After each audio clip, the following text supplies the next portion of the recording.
మీనా కోటీశ్వరరాలు అనే నిజం తెలిసి షాక్ అయిన ప్రభావతి, మనోజ్, రోహిణి. ఆనందంలో బాలు, సత్యం, శృతి ఇంకా రవి. అసలు ఇంతకు మీనా కోటీశ్వరరాలు అనే నిజం ఎలా బయటపడింది? మరి మీనా కోటీశ్వరరాలు అని తెలిసి ప్రభావతి ఏం చేసింది? ఇదంతా కూడా వీడియోలో చూసి తెలుసుకునేద్దాం.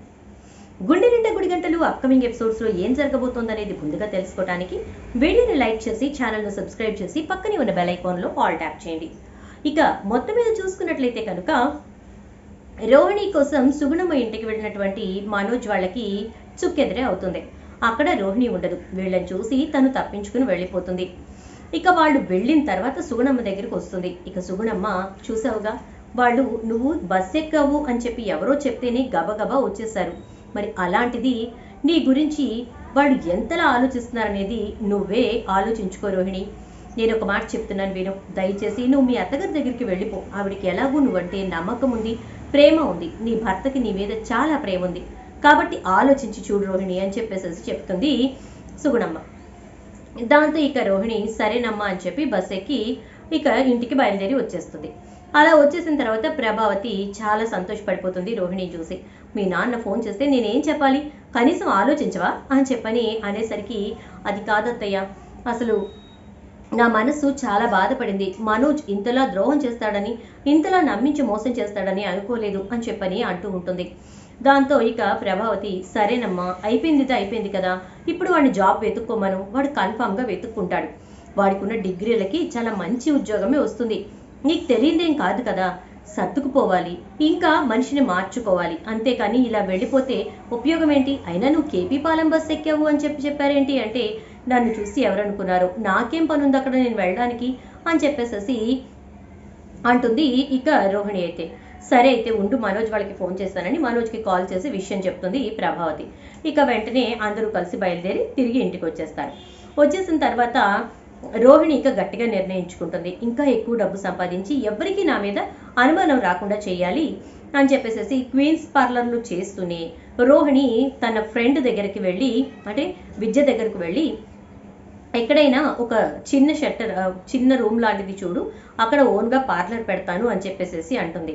దాంతో మళ్ళీ క్వీన్స్ వాళ్ళకి తెలిస్తే ఇబ్బంది కదా అంటే, పర్వాలేదు, నేను క్వీన్స్లో టైం సెట్ చేసుకుని ఇక్కడికి వచ్చి ఓన్గా పార్లర్ పెడతాను. దాంతో డబుల్ అమౌంట్ నేను సంపాదించడానికి వీలవుతుంది. అంతేకాకుండా ఎవరైనా ఇంటికి వచ్చి బ్యూటీషియన్స్ కావాలి అని చెప్పేసి అడిగే వాళ్ళు ఉంటే కనుక వాళ్ళ కోసం కూడా చేద్దాం అనుకుంటానంటే, ఒక పని చేయి, కొత్త నెంబర్ తీసుకో, ఆ నెంబర్ నాకు ఇవ్వు. దాన్ని మనం కొత్త పార్లర్ పెట్టుకున్న తర్వాత ఇంటికి వచ్చి మేము మీకు సర్వీస్ చేస్తామని చెప్పేసి ఇన్స్టా, ఫేస్బుక్ వీటన్నిటిలో కూడా మనం చక్కగా ప్రమోట్ చేసుకుందాం సోషల్ మీడియాలో అంటుంది. సరే అయితే ఆ పని చేద్దాం. ఇప్పుడు నేను ఎక్కువ డబ్బు సంపాదిస్తే ఖచ్చితంగా ఇంట్లో వాళ్ళు ఎవరికి కూడా అనుమానం రాదు. అందుకని చెప్పేసి నేను ఈ పని చేద్దాం అనుకుంటాను అంటుంది. దాంతో విద్య కూడా సరే అనడంతో ఇద్దరు అనుకున్న ప్లాన్ ప్రకారంగా కొత్త సిమ్ తీసుకుంటుంది ఈ రోహిణి. విద్య పేరు మీదే తీసుకుంటారు.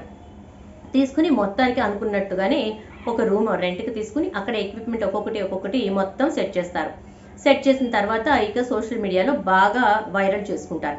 దాంతో ఇక రోహిణికి ఓన్గా ఆర్డర్స్ రావడం, తను వెళ్ళి పార్లర్ బ్యూటీషియన్గా వెళ్ళి తను వర్క్ చేసి రావడం లాంటివన్నీ జరుగుతూ ఉంటాయి. ఇక డైలీ వచ్చే టైం కంటే కూడా రోహిణి ఎక్కువ టైం కష్టపడుతోంది అని చెప్పేసి ప్రభావతి మనోజ్ని తిడుతుంది. తిట్టేసరికి ఇక మనోజ్ అయితే, లేదమ్మా నేనే వెతుక్కుంటానంటే, ఇక బాలు మధ్యలో మాట్లాడి మొగుడు సంపాదించినప్పుడు పెళ్ళాం ఏం చేస్తుంది, తనే కష్టపడి ఆ డబ్బు కూడా సంపాదిద్దామని చెప్పి ప్రయత్నం చేస్తుంది. అదే పని రోహిణి చేస్తున్నట్టుంది. ఏం పార్లర్ అమ్మా, అంతేనా అని చెప్పానంటే, అవును బాలు, బాగానే అర్థం చేసుకున్నావు.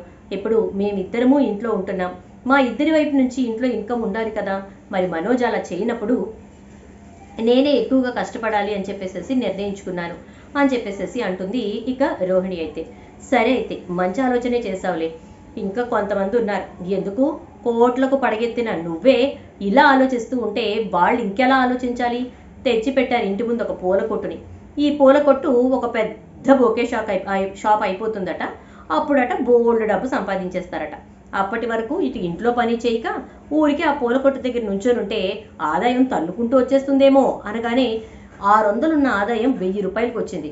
నువ్వు సంపాదిస్తున్నావా ప్రభావతమ్మ, ఇంట్లో కూర్చొని 1000 రూపాయలు రోజుకి అంటాడు బాలు. ఏరా ఎళ్ళు ఎలా ఉంది, పేరు పెట్టి పిలుస్తున్నావు అని చెప్పని అంటుంది. మరే కోటీశ్వరరాలు కూతురువి అని చెప్పి నువ్వంటవే గాని ఏ కోటీశ్వరుడు వచ్చి ఈవిడ నా కూతురు అని చెప్పి చెప్పింది పోలేదు. పోని ఇక్కడ అలిగి బయలుదేరి వెళ్ళడానికి ఆవిడ పుట్టిల్లు ఇక్కడ లేదు. ఇప్పుడు నువ్వు అనవసరంగా అందరినీ కదిపి లేనిపోని రచ్చ చేయకు, సరేనా అని చెప్పని అంటాడు బాలు. ఇక అలా మొత్తం మీద బండి నడుస్తూ ఉండగా ఒక రోజున రోహిణి ఎలా అయినా ఇంట్లో వాళ్ళందరినీ నమ్మించాలి అని చెప్పేసేసి తను విడిగా చేస్తున్నటువంటి వర్క్కి సంబంధించిన డబ్బు చాలా వరకు దాచిపెడుతుంది. అలా దాచిపెట్టి 1,00,000 రూపాయలు లోన్ తీసుకుంటుంది. లోన్ తీసుకున్న తర్వాత ఆ డబ్బుని ఈ డబ్బుని కలిపి 2,00,000 రూపాయలు చేసి ఒక మనిషిని సెట్ చేసుకుంటుంది. ఆ మనిషి రోహిణికి తండ్రిలాగా మలేషియా నుంచి వచ్చినట్టుగా వస్తాడు. ఇంట్లో వాళ్ళందరి అనుమానం తీర్చడం కోసం రోహిణి చేసిన ఈ పని ఒక రకంగా మీనాకి మంచి చేస్తుంది. సో అతను వచ్చిన తర్వాత అతన్ని తండ్రిగా ఇంట్రడ్యూస్ చేసి ఇంట్లో వాళ్ళందరికీ కూడా అవి ఇవి తీసుకొచ్చి ఈ మలేషియాలో చాక్లెట్స్ అని అలా అంటే చాలా తక్కువ అమౌంట్లో ఎక్కువగా కనిపించేవన్నీ కూడా కొనిపించి మొత్తం అన్ని మలేషియా నుంచి తీసుకొచ్చానని చెప్పించి ఇంట్లో వాళ్ళందరినీ నమ్మిస్తుంది.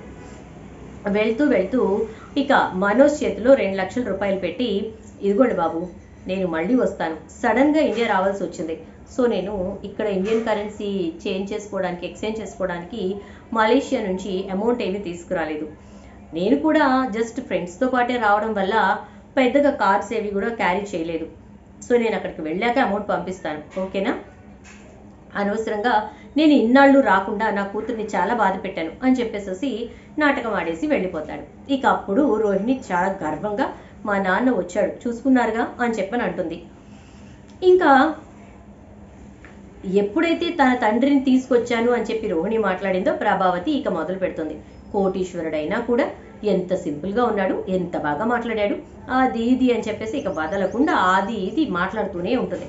అదంతా విన్నటువంటి మీనా చాలా బాధపడుతూ ఉంటుంది.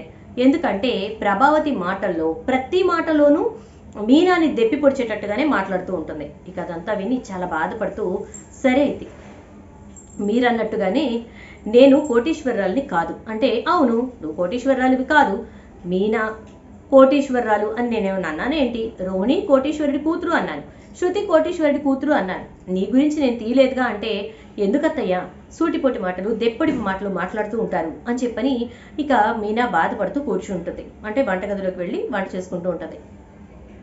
అదే టైంలో పార్వతమ్మ ఇంటి ముందుకు వచ్చి వదిన గారు అని చెప్పి పిలుస్తుంది. పిలిచేసరికి వచ్చారండి పూల దుకాణం వారు, రండి రండి అని చెప్పని పుల్లవిరుపుగానే మాట్లాడుతుంది. ఇక వెంటనే వెనక్కి తిరిగి బాబాయ్ రండి అని చెప్పి అంటుంది. గంతకు తగ్గ బొంతలాగా ఇప్పుడు నీకు తోడు ఇంకెవరు వచ్చారమ్మా అని చెప్పి చూస్తే ఆ వచ్చిన అతను దగదగా బంగారంతో మెరిసిపోతూ ఉంటాడు ఒళ్ళంతా.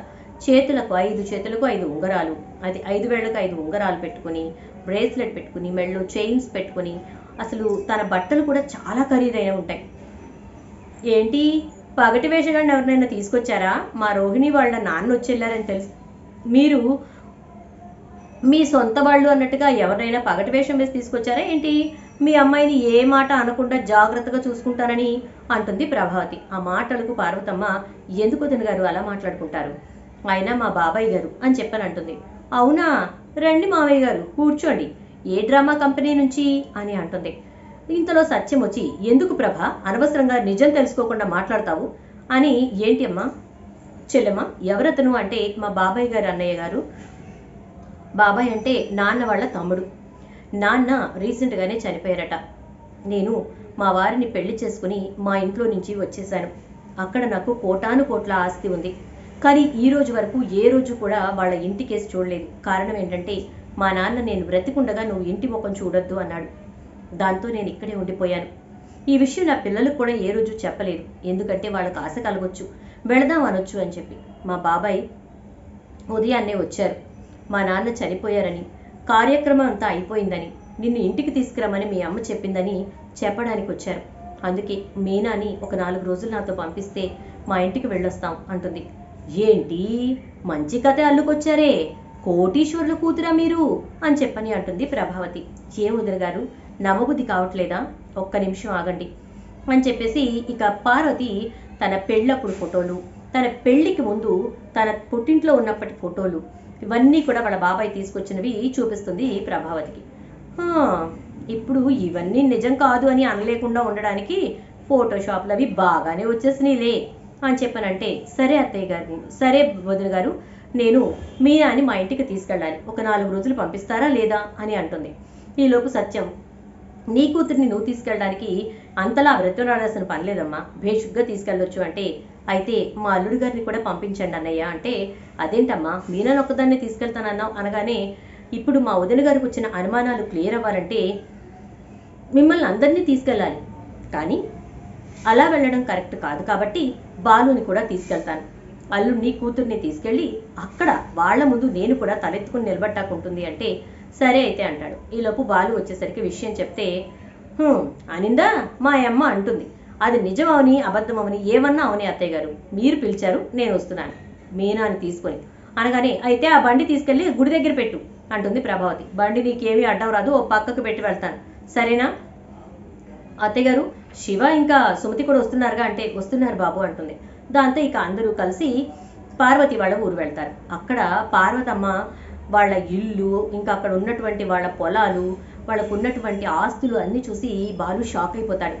"ఏంటి మీనా" అంటే, "నాకు తెలీదండి, మాకు చిన్నప్పటి నుంచి ఏ రోజు మా అమ్మ చెప్పలేదు, ఏమో ఎలాంటి రోజు ఎలా ఉంటుందోనని చెప్పలేదు అనుకుంటా" అని చెప్పేసి అంటే, బాలు ఇక ఒక్కొక్క ప్రాపర్టీ దగ్గర నుంచోవడం, మీనాతో ఫోటో దిగడం, వాళ్ళోళ్ళు అందరితో ఫోటో దిగడం, అది కాస్త ఇక్కడ ఇంట్లో అందరూ కలిపి ఉన్న గ్రూప్లో పెట్టడం. అది చూసి ప్రభావతి, "నిజంగానే కాబోలు" అని చెప్పని అనుకుంటూ ఉంటుంది. ఈలోపు కామాక్షి వచ్చేసరికి కామాక్షితో కూర్చొని మాట్లాడుతూ, "మీనా ఇలా చెప్పింది, అదే మీనా వాళ్ళ అమ్మ, ఇప్పుడు అందరూ కలిసి అక్కడికి వెళ్ళారు" అనగానే, "వదిన, ఒకవేళ నిజంగానే మీనా కోటీశ్వరరాలు అయితే" అనగానే, "అది నిజమే, కనిపించని మలేషియా బియ్యంకుడు గారి కంటే కనిపించే ఈ పూల బియ్యంకురాలే మంచిది అనుకోవచ్చు కదా" అని చెప్పనంటుంది కామాక్షి. "అవును వదిన, ఏమో చూద్దాం, అక్కడి నుంచి వచ్చేటప్పుడు మీనా ఒంటి మీద బంగారంతో, బాలు ఒంటి మీద బంగారంతో, చేతిలో డబ్బులతోటి వస్తే అప్పుడు నమ్ముతాను" అంటుంది. ఇక 2 రోజులకి పార్వతమ్మ బాలుని మీనాని తీసుకొచ్చి ఇంట్లో తిప్పుతుంది. మీనాకి ఒంటి నిండా బంగారం వేసి పంపుతారు. ఎందుకంటే పార్వతమ్మ ఒక్కగానొక్క కూతురు, అక్కడ ఇంకా ఎవ్వరూ వారసులు లేరు, కానీ కూతురు తనకి ఇష్టం లేని పెళ్లి చేసుకుందనే కోపంతో పార్వతమ్మ తండ్రి పార్వతమ్మని దూరం పెట్టేస్తాడు. ఇక అక్కడికి వెళ్ళిన తర్వాత మీనాకి నగలు చేయించి, బాలుకి చైను అవన్నీ అంటే బాగా బంగారం అది చేయించి, వస్తూ వస్తూ మీనా చేతిలో 10 లక్షల రూపాయల సూట్ కేసు పెడుతుంది పార్వతమ్మ. ఎందుకంటే ఆ డబ్బుల్ని బాలుకి కొత్త కారు కొనమని చెప్తుంది. ఇక అక్కడి నుంచి వస్తూ వస్తూ రిజిస్టర్ ఆఫీస్లో మీనా పేరు మీద 5 అంతస్తుల బిల్డింగ్ని కూడా రిజిస్టర్ చేయిస్తుంది పార్వతమ్మ. అవన్నీ తీసుకొని వచ్చినటువంటి మీనాని చూసి ఒక్కసారిగా ప్రభావతి షాక్ అయిపోతుంది. "ఇదంతా నిజమా" అని చెప్పని అంటూ ఉండేసరికి ఆ చేతిలో ఉన్నవి, ఇంకా ఒంటి మీద ఉన్న బంగారం, ఇదంతా చూసి నిజంగానే నిజం అని చెప్పేసి ప్రభావతి ఇక ఆ రోజు నుంచి మీనాని నెత్తి మీద పెట్టుకుని చూడటం మొదలు పెడుతుంది. మనోజ్ రోహిణి అయితే ఇక ఎక్కడ నిజం బయటపడుతుందోనని రోహిణి, మనోజు తొందరగా నేను ఉద్యోగం తెచ్చుకోకపోతే బయటకు గెంటేస్తారని మనోజు, ఇలా అందరూ భయపడుతూ ఉంటారు. చూద్దాం మరి రాబోయే ఎపిసోడ్స్లో ఏం జరుగుతుందో. వీడియో నచ్చితే లైక్ అయితే చేసి వీడియోని షేర్ చేసేయండి. అలాగే ఛానల్ని సబ్స్క్రైబ్ చేసుకోండి. పక్కనే ఉన్న బెల్ ఐకాన్లో ఆల్ ట్యాప్ చేయండి.